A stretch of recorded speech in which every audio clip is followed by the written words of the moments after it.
Hi there. Welcome to Explore, Create, and Grow with Mr. O. It's a new segment I'm trying out as I am here quarantined in my house, away from my friends, my family, my students, and kind of thinking of a way that I can reach out and do something I enjoy and share it with others. And what I thought about doing is trying to do some different read-alouds of some of my favorite stories. And so I started out. I'm going to start out with a story. It's called The Jalapeno Man. It's an adapted fairy tale, one of my favorites that I enjoy reading to my kids. So, yeah, let's see what happens. The Jalapeno Man, written by Debbie Leland.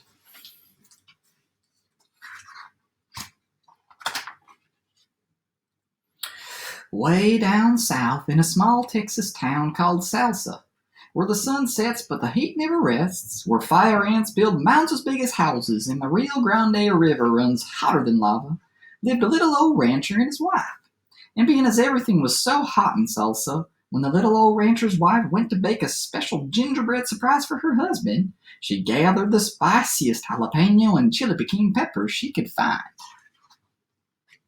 The little old rancher's wife wanted to make a real gingerbread vaquero, so she decorated him with a 10-gallon jalapeno hat, a pair of pointy-toed jalapeno boots, a black licorice lasso, and a set of silver ball spurs. She used a chili pepper for his mouth and a pecan for the buckle on his belt. Just as she put the last swirl on his blue bandana, that cowboy jumped off the plate and shouted, "Yippee-yi-yay!" ran across the floor, out the swinging doors, across the front porch, and down the gravel driveway, like a bandit running from the law. "Oh my!" shouted the little old rancher's wife, running after him. "Come back! Come back!" shouted the little old rancher, who was mending a barbed wire fence. "Yee-haw!" shouted the gingerbread cowboy. "Run, run as fast as you can! You can't catch me! I'm the red-hot jalapeno man!" He ran into a field where bluebonnets rolled like ocean waves, where Mexican hats two-stepped with black-eyed Susans, and Indian paintbrushes grew as wild as mustangs. He passed a steer grazing in the grass. "Stop, stop!" shouted the longhorn steer. "You smell sweeter than the summer rain." "Yee-haw!" he shouted. "I ran away from the little old rancher and his wife, and I can run away from you too. I can. I'm the red-hot jalapeno man." He ran past prickly pear cacti with thorns as sharp as a porcupine's quills, and with flowers so rich in color they looked as if the sun had stopped by and rippled into each one. He nearly tripped over an armadillo asleep in the brush. "Stop, stop!" shouted the armadillo. "I'm as hungry as a cowboy coming off the range." "Yee-haw!" he shouted. "I ran away from a little old rancher, his wife, and a longhorn steer, and I can run away from you too. I can. I'm the red-hot jalapeno man." He ran into a pasture where oil wells pumped up and down with the rhythm of a fiddle-playing band, and where pecan trees polka-dotted while yuccas cotton-eyed Joe in the silhouette of the setting sun. He ran past a band of javelinas. "Stop, stop!" shouted the javelinas. "You taste as much better as these mesquite beans." "Yee-haw!" he shouted. "I ran away from a little old rancher, his wife, a longhorn steer, and an armadillo. I can run away from you too. I can. I'm the red-hot jalapeno man." And he kept running. He ran past wooden windmills, spinning faster. Spinning faster than wagon wheels, faster than West Texas tumbleweeds, faster than thunderstorms rolling across the plains. He ran past a palomino racing up the hill. "Stop, stop!" shouted the palomino stallion, raising his front legs high in the air. "Yee-haw!" he shouted. "I ran away from a little old rancher, his wife, a longhorn steer, an armadillo, and a band of javelinas, and I can run away from you too. I can. I'm the red-hot jalapeno man." He ran past fields where cotton looked like snow, where roadrunners pretended to be sheriffs, and tarantulas were deputies. He passed a rattlesnake sunning on a rock. "Stop!" shouted the diamondback rattlesnake, shaking his tail like maracas in the mariachi band.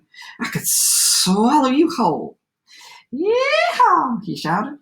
"I ran away from a little old rancher, his wife, a longhorn steer, an armadillo, and a band of javelinas, and a palomino stallion, and I can run away from you too. I can. I'm the red-hot jalapeno man." By this time, the jalapeno man was positive that no one could catch him. Not the black-tailed jackrabbit, not the white-tailed deer, not even the red-tailed hawk. The jalapeno man noticed the coyote following him. He turned and shouted, "You can't catch me. No one can." "Oh my," said the clever coyote. "Even if I could, I wouldn't try to catch you." The jalapeno man ran until he came to the bank of the Rio Grande River.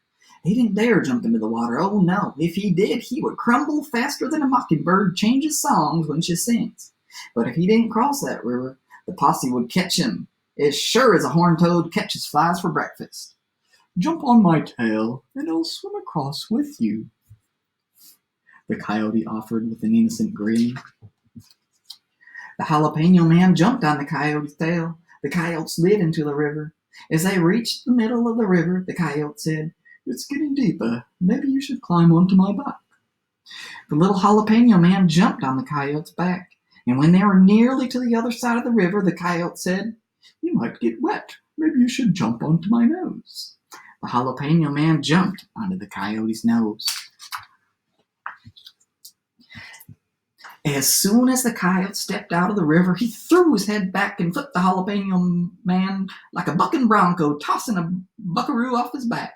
Snip, snap, snip, the coyote licked his lips. The posse arrived at the edge of the Rio Grande just in time to see the coyote running up the bank, breathing fire with every breath. That jalapeno man was hotter than 100 scorpion stings, hotter than the Texas sun at high noon, hotter than a branding iron right out of the coals. The coyote ran to the top of the hill, to the top of the mesa, and howled.